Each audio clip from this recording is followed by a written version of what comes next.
Hello students, आज का हमारा टॉपिक है पोलिनोमियल्स। पोलिनोमियल 9th क्लास का चैप्टर नंबर 2 एनसीईआरटी से लिया गया है और बहुत ही इम्पोर्टेंट टॉपिक है ये कॉम्पिटिटिव एग्ज़ाम के लिए। तो ये मान के चलो बहुत ही ज़्यादा इम्पोर्टेंट है और आगामी परीक्षाएं UP junior aided exam, UP TET, UP C TET, UP C TET नहीं, सी टेट, यूपी टेट और टीजीटी पीजीटी के लिए भी टॉपिक बहुत ही इम्पोर्टेंट है। जूनियर एडेड वैकेंसी के जो एग्ज़ाम होने वाले हैं उनमें तो ये टॉपिक सिलेबस में डायरेक्ट दिया है बहुपद के नाम से, तो एग्ज़ाम में आएगा ही और एनटीपीसी के लिए भी इम्पोर्टेंट है। तो चलिए आज हम बेसिक से शुरू करते हैं। पोलिनोमियल्स, बहुपद क्या होता है, बिल्कुल ध्यान से, बिल्कुल बेसिक से समझिए, कोई डरने की बात नहीं है। हर एक बात क्लियर होगी यहाँ, हर कंसेप्ट क्लियर करते चलेंगे, कोई रटने की बात नहीं है। क्यों पोलिनोमियल्स का यूज़ हो रहा है, क्यों इसको बनाया गया है और कौन कौन से पोलिनोमियल्स हैं, किन्हें पोलिनोमियल्स की कैटेगरी में रखा जाता है, कैसे ये फंक्शन से अलग हैं और जो हम एक्सप्रेशंस है वे कैसे सॉल्व करेंगे, ये सब बातें जानने को मिलेगी इस वीडियो में। तो बने रहिए हमारे साथ इस वीडियो में। इस वीडियो के 2 पार्ट आएंगे, एक में पोलिनोमियल्स का बेसिक होगा और उसके बाद उसी से रिलेटेड पोलिनोमियल्स के फैक्टर जैसे कि गुणनखंड वगैरह और एक्सरसाइज बेस्ड क्वेश्चंस होंगे। और मैं 9th क्लास की एनसीईआरटी से पढ़ा रहा हूँ, लेकिन इसमें 9th क्लास की 1 by 1 एक्सरसाइज का क्वेश्चन नहीं कराऊंगा, क्योंकि अगर आपको 1 by एक्सरसाइज का क्वेश्चन देखना है, ये कोई एक देखना है, तो उसके लिए अलग से एक वीडियो है 9th क्लास एक्सरसाइज नंबर डाल के 2.1, 2.2, 2.3, 2.5 तक है, तो वो अलग है। लेकिन ये एक मोटा मोटा ओवरव्यू, लेकिन कंसेप्ट पूरा क्लियर होगा और उसी में से कुछ चुनिंदा क्वेश्चन यहाँ करा दिए जाएंगे। ठीक, चलिए स्टार्ट करते हैं।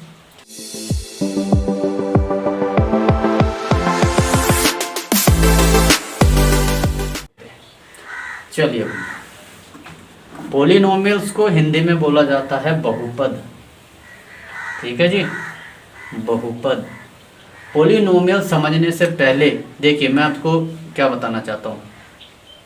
हमें समझना है पोलिनोमियल, तो इससे समझना पड़ेगा एक्सप्रेशंस क्या है। एक्सप्रेशन को समझने के लिए 2 टर्म समझनी पड़ेंगी, एक तो वेरिएबल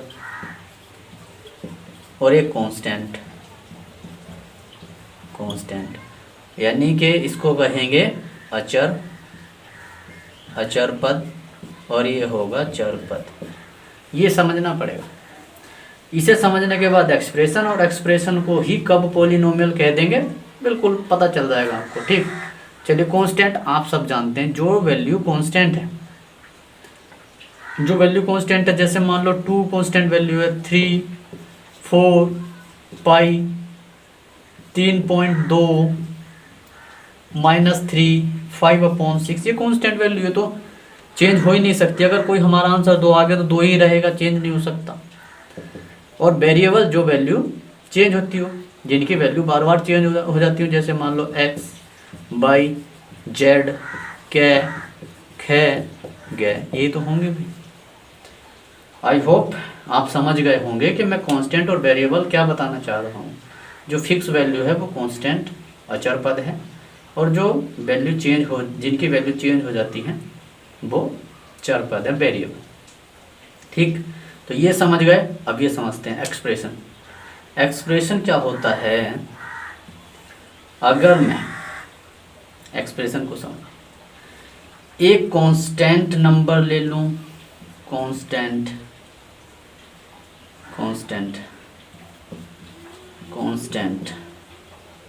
और एक वेरिएबल ले लूं, एक कांस्टेंट और एक वेरिएबल लेने पर जो बना वो बनेगा एक्सप्रेशन। बात समझो ध्यान से। कांस्टेंट और वेरिएबल का प्रोडक्ट कहेंगे एक्सप्रेशन। जैसे मैं ले लूँ यहाँ 4 कांस्टेंट और x, तो ये हुआ 4x और जो बनी एक्सप्रेशन, ये एक्सप्रेशन बनी। ठीक, और इन एक्सप्रेशंस को ही पॉलिनोमियल कहते हैं। तो पहले एक्सप्रेशन और डिटेल में देखो। कांस्टेंट और वेरिएबल को एक साथ लेने पर जो बनेगा वो बनेगा एक्सप्रेशन, इसे एक्सप्रेशन कहेंगे। इसी एक्सप्रेशन में कुछ और भी टर्म्स हो सकती हैं, लेकिन इसे एक्सप्रेशन कहेंगे। कांस्टेंट और वेरिएबल को मिलाने पर जो भी इक्वेशन बनी, जो भी समीकरण बनी, वो एक्सप्रेशन है। ठीक, अब एक्सप्रेशन, ठीक, कांस्टेंट और वेरिएबल से ही क्यों एक्सप्रेशन बनी है, कैसे बनते हैं, क्यों बनाते हैं। ठीक, चलिए मैं एक एग्जांपल समझाता हूँ आपको, ध्यान से उसको देखिए। अब मान लो आपके पास एक स्क्वायर है, स्क्वायर, ये वर्ग, एक स्क्वायर, 3 यूनिट और 3 यूनिट 3, या मान लो 3 सेंटीमीटर मीटर, कुछ भी, 3 सेंटीमीटर की साइड ये है, 3 सेंटीमीटर की, 3 सेंटीमीटर, हर एक साइड 3 सेंटीमीटर है इसकी। मैं कहूँ कि आप इसका पेरीमीटर निकालो, परिमाप, इसका परिमाप बताओ,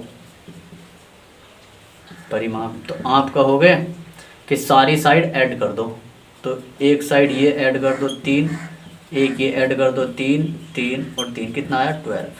परिमाप कितना आया 12।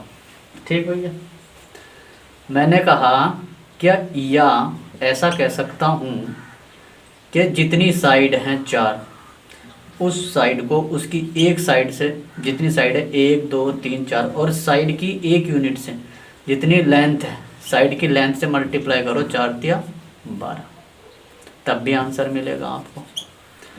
तो मैं कहूँ कि मान लो अब लेंथ चेंज हो गई, लेंथ हो गई 10 सेंटीमीटर, तब भी ये फॉर्मूला 4 इंटू साइड, यानी कि 4 इंटू 10 इक्वल्स टू 40 आएगा। मैंने कहा लेंथ हो गई x सेंटीमीटर, तब आप क्या करोगे, 4 into x equals to 4x centimetre. तो इसका मतलब ये बना कांस्टेंट, ये तो कांस्टेंट है, साइड चेंज नहीं हो सकती, स्क्वायर की 4 ही साइड रहेंगी, और ज़्यादा साइड अगर कम कर दी या ज़्यादा कर दी तो वो शेप ही अलग हो जाएगी, फिगर ही अलग बनेगी। 3 साइड कर दी ट्रायंगल हो जाएगा, 5 कर दी पेंटागन, कुछ भी हो सकता है। तो ये तो कांस्टेंट हो गया, लेकिन ये वैल्यू वेरी कर रही है, ये वैल्यू वेरिएबल है, क्योंकि कभी साइड 10, कभी 3, कभी 10, तो एक एक्सप्रेशन बन गई है तो आपके पास। अब इस एक्सप्रेशन में आप किसी की वैल्यू रखो कि पेरीमीटर की, पेरीमीटर अगर निकालोगे परिमाप, तो आप क्या करो, 4x लगा दो, 4x का फॉर्मूला लगाओ, x की जगह 4 साइड है, ये x की जगह कुछ भी वैल्यू रखो, मिल गया, बनी एक्सप्रेशन। ठीक, तो ये भी एक एक्सप्रेशन बन गई। अब मैं कहूँ कि एक और एग्जांपल लेते हैं, मैंने कहा एरिया निकाल लो, एरिया, स्क्वायर का एरिया यानी कि क्षेत्रफल, एरिया ऑफ द स्क्वायर निकालो। आप कहोगे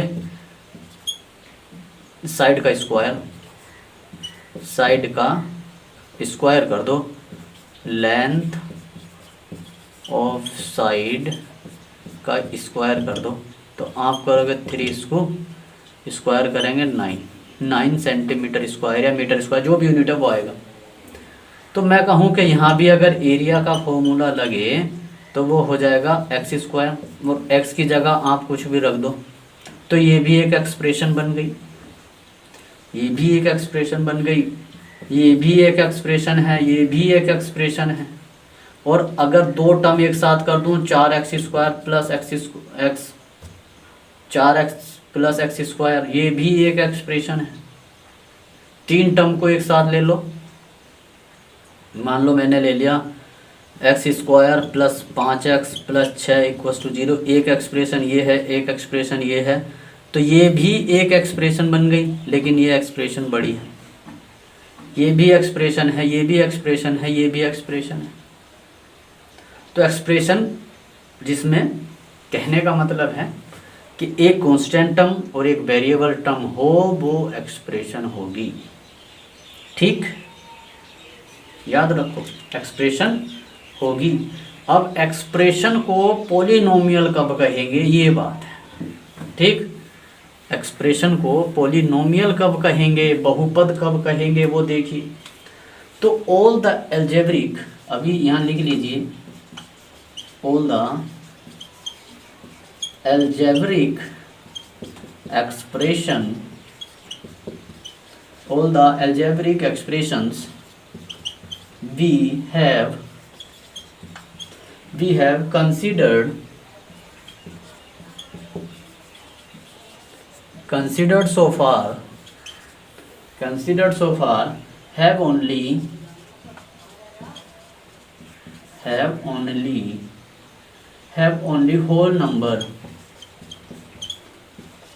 whole number have only whole number as the exponent of the variable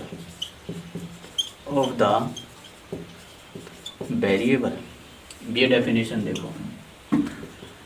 सभी एल्जेब्रिक एक्सप्रेशन को कंसीडर करेंगे, एल्जेब्रिक एक्सप्रेशन कंसीडर करेंगे पॉलिनोमियल जब उसके पास जो वेरिएबल की पावर होल नंबर होगी। जो वेरिएबल है उसकी पावर होल नंबर होनी चाहिए, वो पॉलिनोमियल है।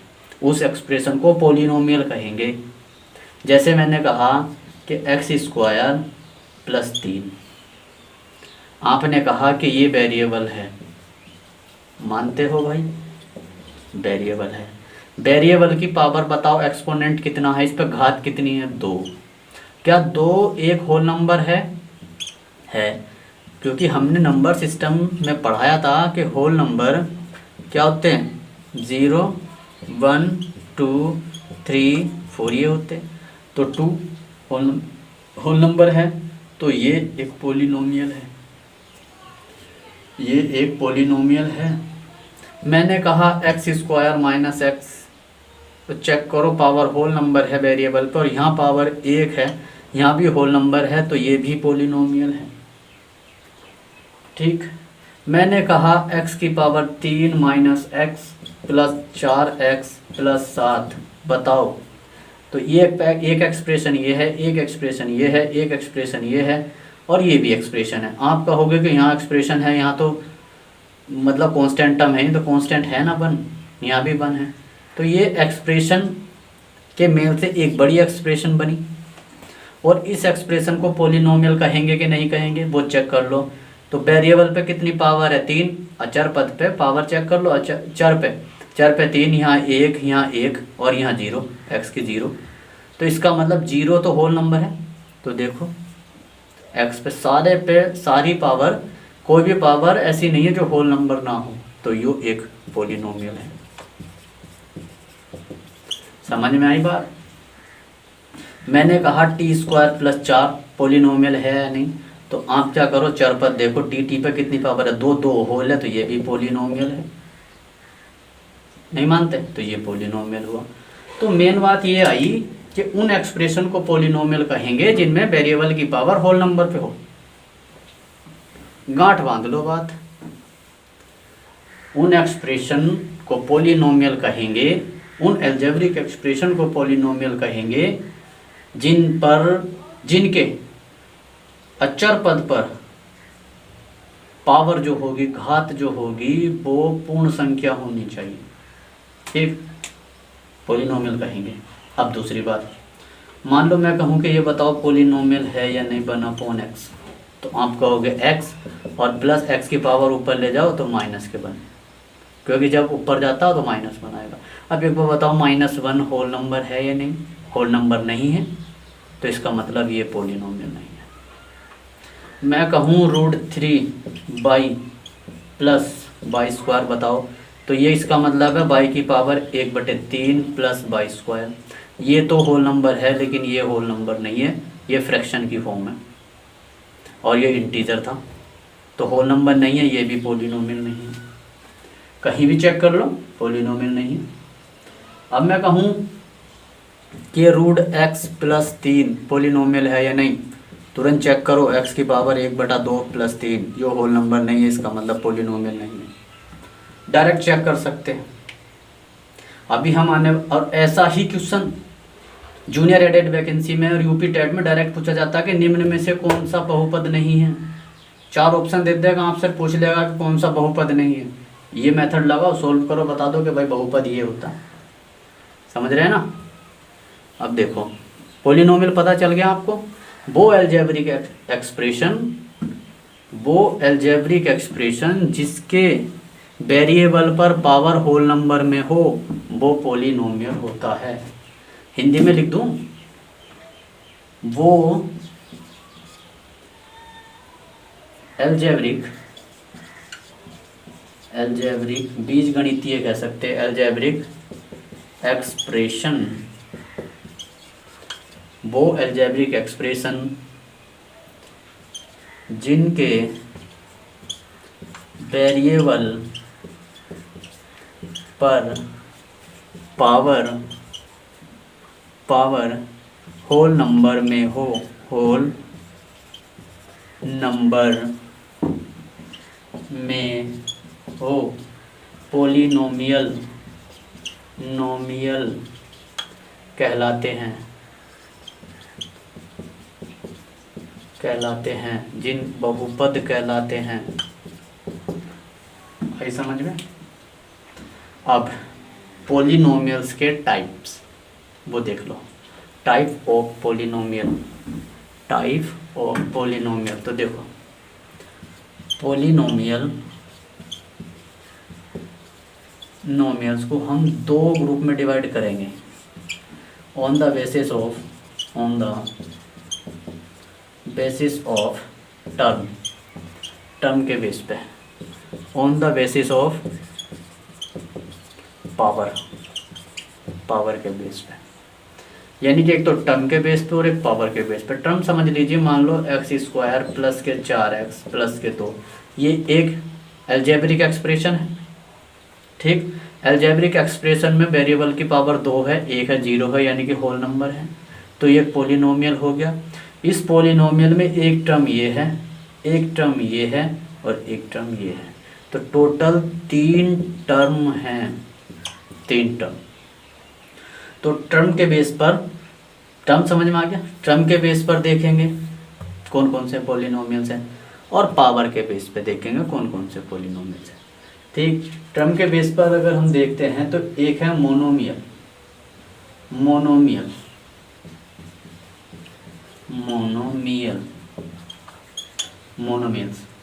ठीक है जी, मोनोमियल में क्या होगा, सिंगल टर्म होगी,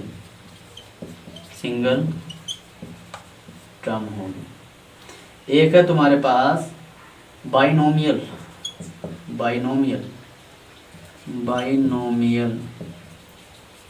जिसमें डबल टर्म होगी, डबल टर्म्स, और एक है ट्राइनोमियल जिसमें 3 टर्म होंगी, एग्जाम्पल देख लीजिए। जैसे मैंने कहा, यहाँ इसका देखो 2x एक्सप्रेशन है, 2x, मैंने कहा खाली 2, क्या 2 भी पॉलिनोमियल है? आप कहोगे हाँ 2 पॉलिनोमियल है। क्यों? देखो 2 और x की यहाँ पावर है 0, किसी की भी पावर 0 हो उसकी वैल्यू होती 1, तो 2 × 1, तो मैं लिख सकता है x से 0, यानी कि 0 पॉलिनोमियल है। यो आई समझ में? x की 2 भी पॉलिनोमियल है और मोनोमियल में आएगा क्योंकि यहाँ एक टर्म है, यहाँ x की 0 पावर है, तो यो तुम्हारे पास मोनोमियल हो गया। अब मैं कहूँ 5x की 3, ये भी पोलिनोमियल है लेकिन मोनोमियल में आएगा क्योंकि एक टर्म है। मैं कहूँ माइनस के या बाई और एक है u की पावर 3, ये सब एक एक टर्म है, एक एक टर्म है, ये देखो एक टर्म है, तो ये मोनोमियल है। बाइनोमियल देखो कौन कौन से, x प्लस 1, एक टर्म ये, एक टर्म ये, टर्म बनती प्लस और माइनस के सेपरेशन से, एक x एक टर्म ये, एक टर्म ये, ठीक। मैं कहूँ x square minus x, binomial है। मैं कहूँ बाई की पावर 20 प्लस 1, दो टर्म है, बाइनोमियल है। मैं कहूँ u की पावर 43, u की power 43 minus you square, binomial है, दो टर्म है। अब मैं कहूँ trinomial, x plus x square plus pi, देखो तीन टर्म है, ट्राइनोमियल है। ये देखो √2 और plus x minus X square, trinomial, एक टर्म ये, एक टर्म ये, एक टर्म ये। अब आप कहोगे ये तो एक्सप्रेशन, इसमें तो मतलब अलजेब्रिक एक्सप्रेशन तो है लेकिन पावर होल नंबर में नहीं है। मैंने कहा वेरिएबल की चेक करो, यहाँ कितनी पावर है 2, यहाँ कितनी पावर है 1, यहाँ कितनी पावर है x की 0, तो 0 1 2 ये सब होल नंबर है। वेरिएबल पे पावर चेक कर लो, कांस्टेंट से कोई मतलब नहीं, चाहे कांस्टेंट तुम्हारा रूट में हो, कुछ भी हो, इंटीजर हो, फ्रैक्शन हो, हमें मतलब नहीं है। वेरिएबल की पावर चेक कर लो बस, वेरिएबल की पावर होल नंबर होनी चाहिए, पोलिनोमियल होगा, ठीक। अब मैं कहूँ कि एक और, जैसे लिखा बाई की पावर 4 प्लस बाई प्लस 5, ये भी पोलिनोमियल है और ट्राइनोमियल में आएगा। तो on the basis of term में समझ गया, monomial, binomial, trinomial, monomial, binomial, trinomial, एक घाती, द्विघाती, त्रिघाती, एक घात, दो घात, तीन घात, ठीक। अब देखते हैं on the basis of power, on the basis of power जिसे बोला था degree of the polynomial, degree of the polynomial, degree of the polynomial बोलेंगे। अब देखो मैक्सिमम पावर चेक कर लो पूरी एक्सप्रेशन की, maximum power in whole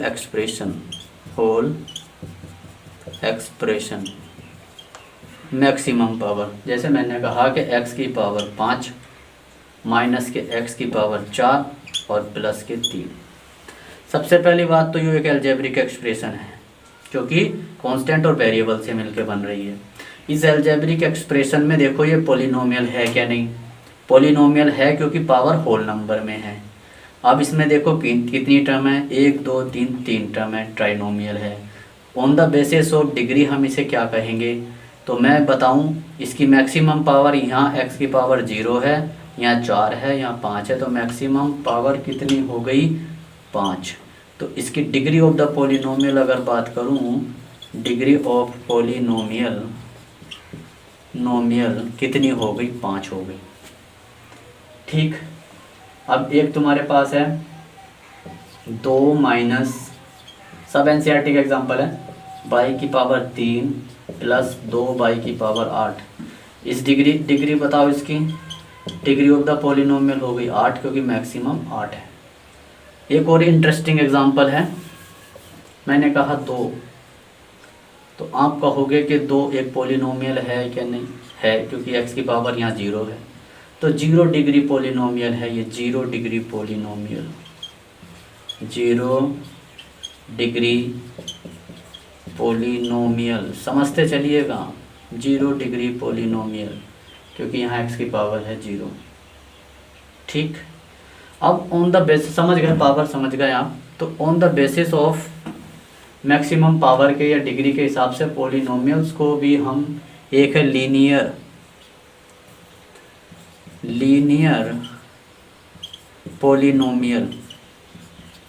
polynomial, जिसे कहते हैं रेखीय बहुपद। उसके बाद है लीनियर के बाद है क्वाड्रेटिक,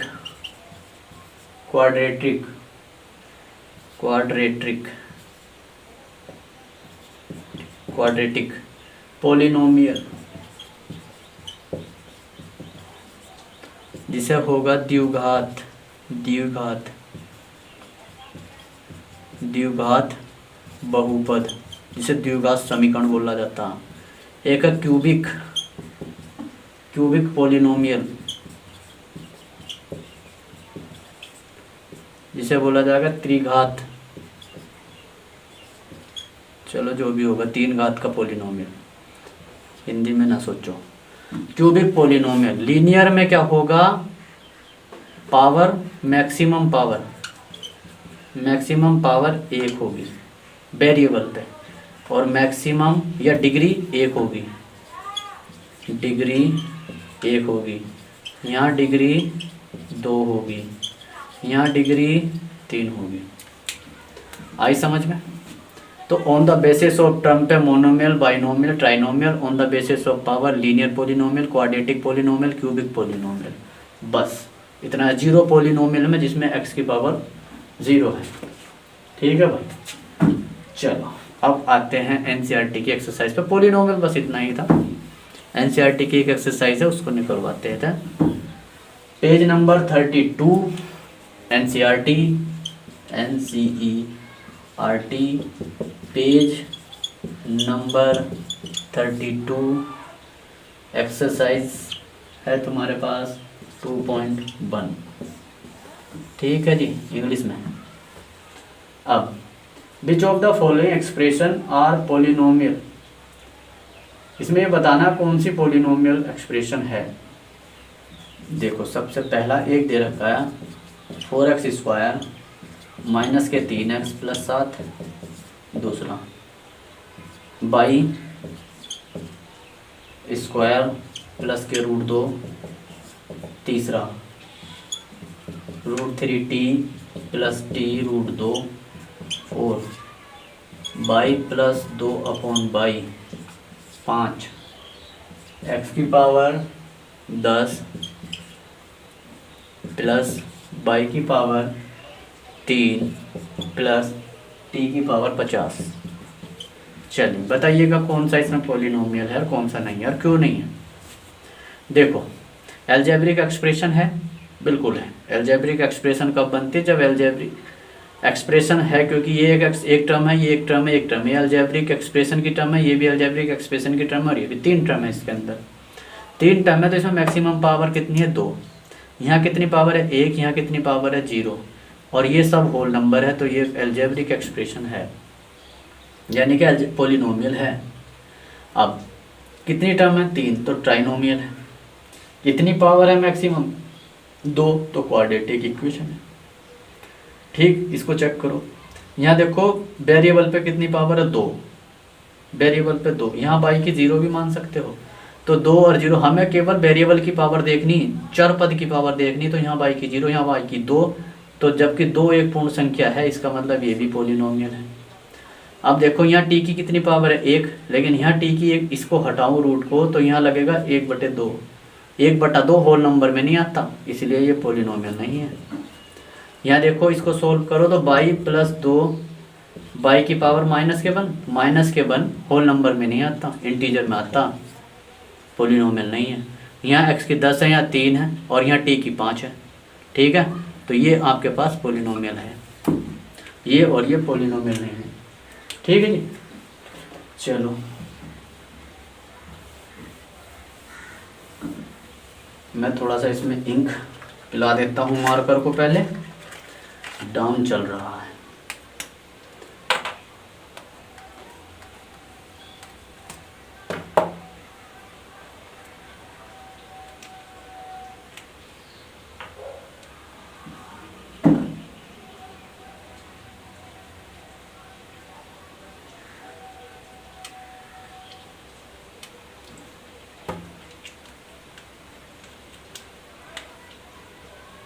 ठीक है भैया,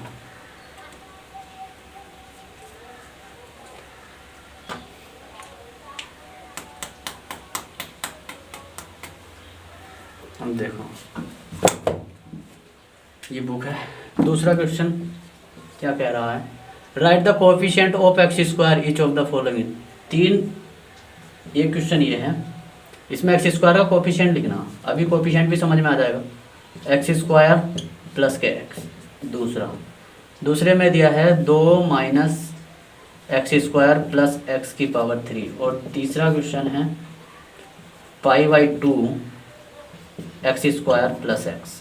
4 क्वेश्चन है, 4 है। क्या दे रखा, √2x और माइनस के 1। एक्स स्क्वायर का कोफिशिएंट बताओ, इसमें क्या है एक्स स्क्वायर का कोफिशिएंट। तो देखो, जो एक्स स्क्वायर के पास में अचर पद लिखा होगा वो कोफिशिएंट है, जो कांस्टेंट टर्म हो। तो देखो यहाँ एक्स स्क्वायर के पास में क्या लिखा है, ये तो प्लस है, तो इसका मतलब यहाँ 1 लिखा होगा कहीं, तो इसका कोफिशिएंट हो गया 1। ठीक है, यहाँ देखो, तो यहाँ इसका कोफिशिएंट हो गया, यहाँ 1 लिख रहा होगा तो माइनस के 1। यहाँ इसका कोफिशिएंट हो गया π/2, और यहाँ एक्स स्क्वायर ही नहीं है तो कोफिशिएंट 0। ठीक, 1 माइनस 1 π/2 और 0, ये एक्स स्क्वायर के कोफिशिएंट है। कोफिशिएंट पता होना चाहिए। ठीक, और इसके बाद नेक्स्ट क्वेश्चन है, चलिए तीसरा क्वेश्चन। उसने कहा कि give 1 example each of the binomial, एक बाइनोमियल बनाना है, यानी कि पहला मोनोमियल, बाइनोमियल, ट्राइनोमियल, यानी कि बाइनोमियल बनाना है, डिग्री 35 होनी चाहिए, एंड एक मोनोमियल बनाना है जिसकी डिग्री 100 होनी चाहिए। तो एक बाइनोमियल बनाते हैं पहले हम, बाइनोमियल। बताइए जरा, बाइनोमियल में कितनी टर्म है, 2 टर्म। 2 टर्म ले लो कोई भी, एक ले लेते हैं x और एक ले लेते हैं 5। ठीक, और x में कितनी पावर, डिग्री यानी कि 35। तो ये बाइनोमियल हो गया जिसमें डिग्री होगी 35।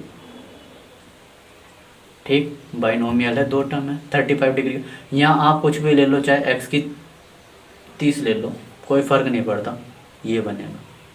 एक मोनोमियल बनाओ, मोनोमियल, जिसमें मोनोमियल बनाना 100 डिग्री का, तो हम t के साथ बना दो, चाहे तो t की पावर 100, एक ही टर्म है, या साथ में ये ले लो, चाहे 5t की पावर 100, ये बन गया आपके पास मोनोमियल, ये बाइनोमियल बन गया।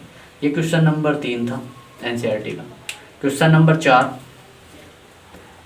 Number 4, right the degree of each of the following polynomials. इसमें आप बताना है आपको। देखिए, 5x की power 3 plus 4x square plus के 7x, दूसरा इसमें दे रखा है 4y की पावर 2, तीसरा 5t माइनस के √7, फोर्थ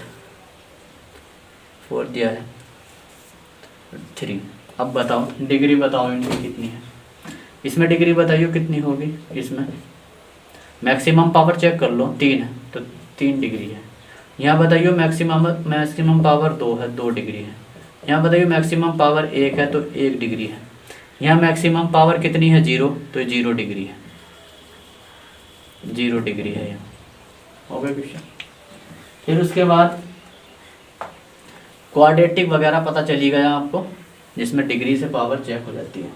अब एक इसका बहुत ही इंटरेस्टिंग टॉपिक है, जीरो ऑफ द पोलिनोमियल। और जीरो ऑफ द पोलिनोमियल से ही स्टार्ट होता है पोलिनोमियल को सॉल्व करना। बेसिक तो यही था इसका, कि पहले बनेगा एक कांस्टेंट और वेरिएबल के साथ, एक कांस्टेंट टर्म लेंगे, एक वेरिएबल लेंगे, उससे बनेगी एक्सप्रेशन। उन एक्सप्रेशन में एक टर्म भी हो सकती है, 2 भी हो सकती है। उस पूरी एक्सप्रेशन में अगर वेरिएबल पे पावर होल नंबर में है तो उसे कहेंगे पोलिनोमियल। ठीक, एक्सप्रेशन से बनेगा पोलिनोमियल। मैं कहूँ कि किससे पता चलेगा, एक्सप्रेशन से।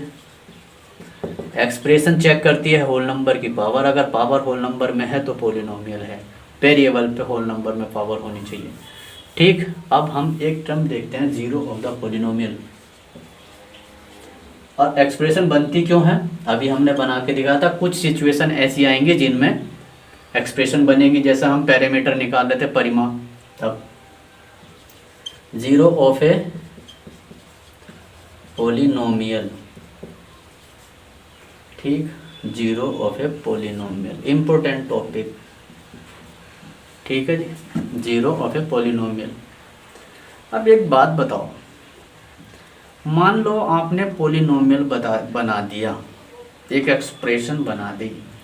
किसी ने आपसे कहा कि भैया,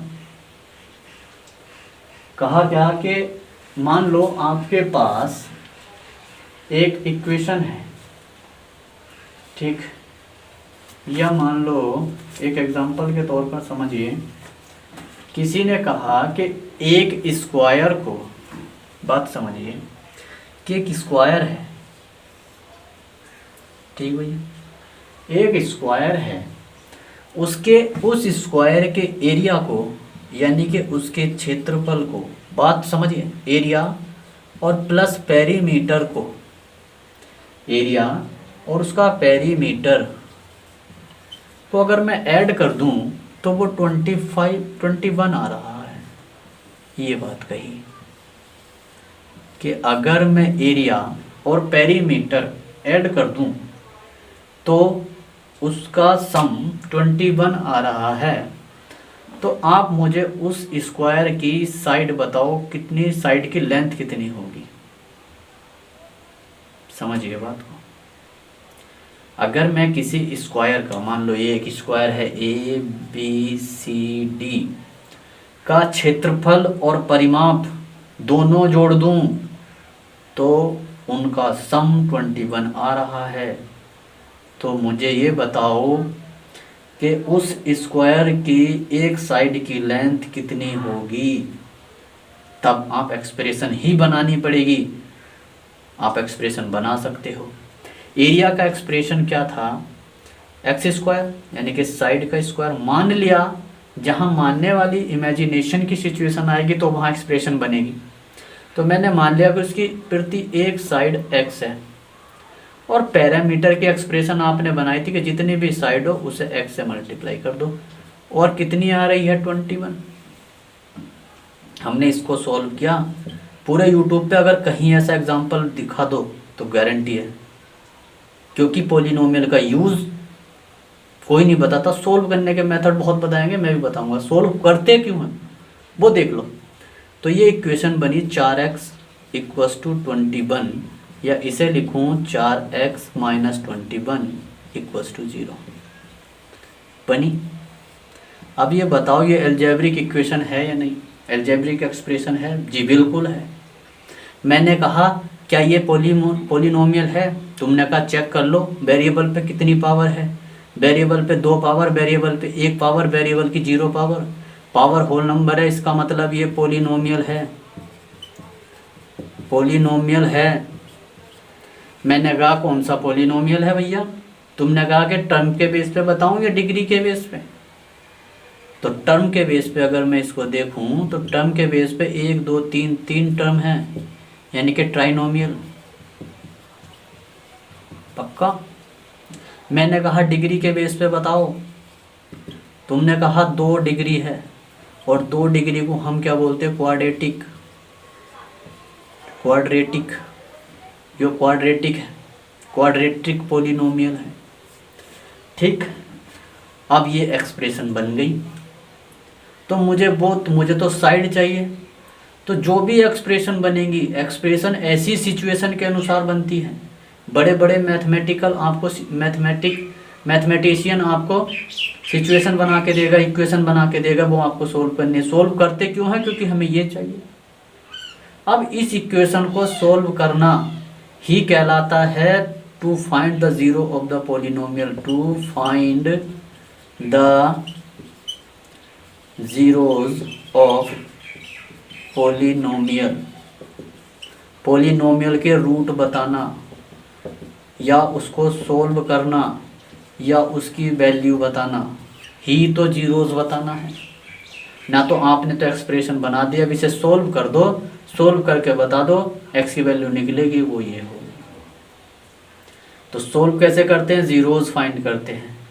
किनका? वो इक्वेशन की अलग अलग बात है, कैसी इक्वेशन बन रही है।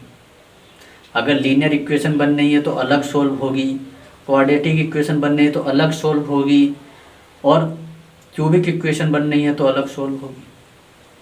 और इन्हें सोल्व करना ही जीरो ऑफ द पॉलिनोमियल कहलाता है।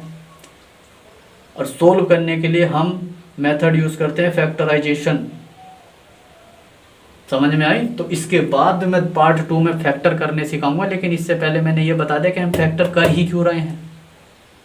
आई समझ में? तो देखो फिर भी मैं यहाँ बता देता हूँ। ये बना एक्सप्रेशन, इसको सॉल्व करना पड़ेगा, यानी कि इसके फैक्टर करने पड़ेंगे।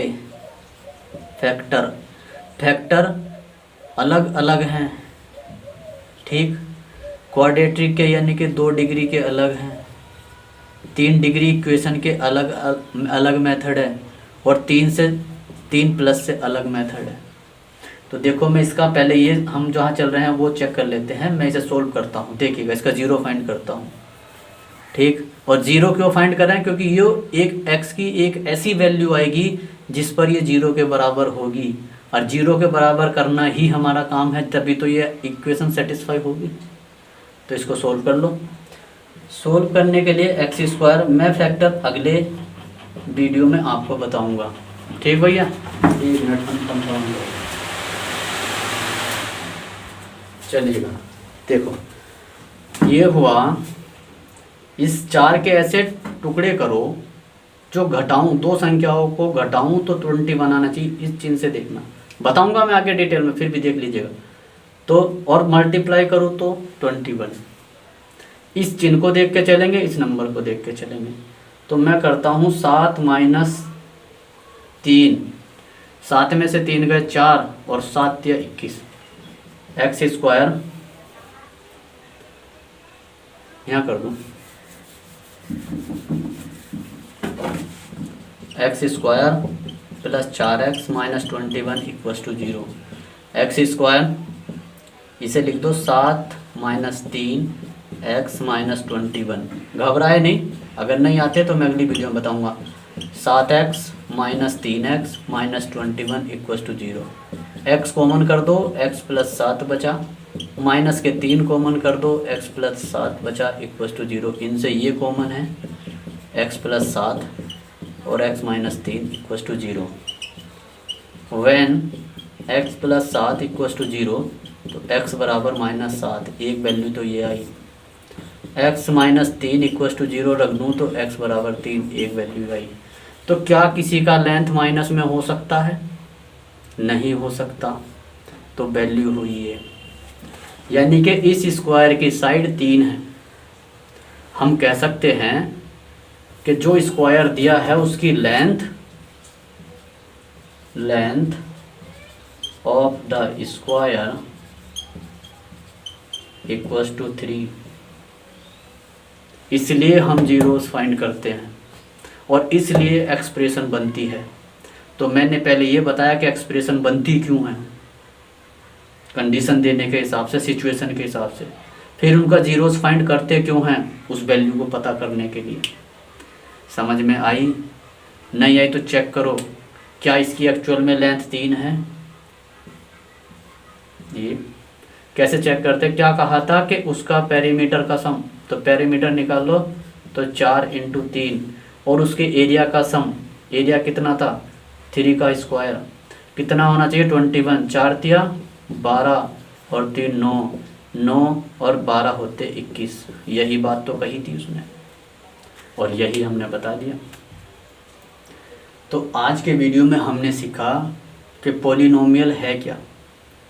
पहले सीखा कि पॉलिनोमियल एक्सप्रेशन से बनता है, एक्सप्रेशन वेरिएबल और कांस्टेंट से बनती है, एक्सप्रेशन वेरिएबल और कांस्टेंट से बनेगी, एक्सप्रेशन से पॉलिनोमियल बनेगा, लेकिन एक्सप्रेशन में वो पावर होल नंबर में होनी चाहिए।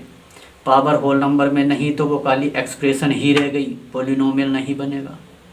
तो हम जो पावर होल नंबर में होगी उससे बनेगा पॉलिनोमियल। फिर हमने पॉलिनोमियल के टाइप्स देखे, on the basis of term, on the basis of degree. Degree के हिसाब से linear, binomial, linear, quadratic, cubic बना। टर्म के हिसाब से मोनोमियल, बाइनोमियल, ट्राइनोमियल बना, ठीक। फिर हमने देखा कि जीरो ऑफ द पॉलिनोमियल क्या होते हैं, तो कुछ कंडीशन के हिसाब से एक्सप्रेशन बनती है, एक्सप्रेशन से पॉलिनोमियल बनेगा। पॉलिनोमियल को सोल्व करना ही जीरोज ऑफ द पॉलिनोमियल कहलाता है, जैसा हमने अब किया। अगले वीडियो में हम आपको बताएंगे कि फैक्टर डिफरेंट पोलिनोमियल के फैक्टर करते कैसे हैं। 3 पावर वाले के फैक्टर आसान वे में बताएंगे, बहुत आसान तरीका। 3 पावर के पोलिनोमियल अगर होंगे तो कैसे फैक्टर करेंगे, 2 के होंगे तब कैसे करेंगे, और अलग अलग होगा। लीनियर इक्वेशन आपको पढ़नी पड़ेगी, एक नया टॉपिक बनेगा एक चर रेखीय वाले समीकरण, जिसमें लीनियर होगा। फिर क्वाड्रेटिक पढ़ना पड़ेगा, क्यूबिक पढ़ना पड़ेगा। तो आज के लिए बस इतना ही। Thanks for watching.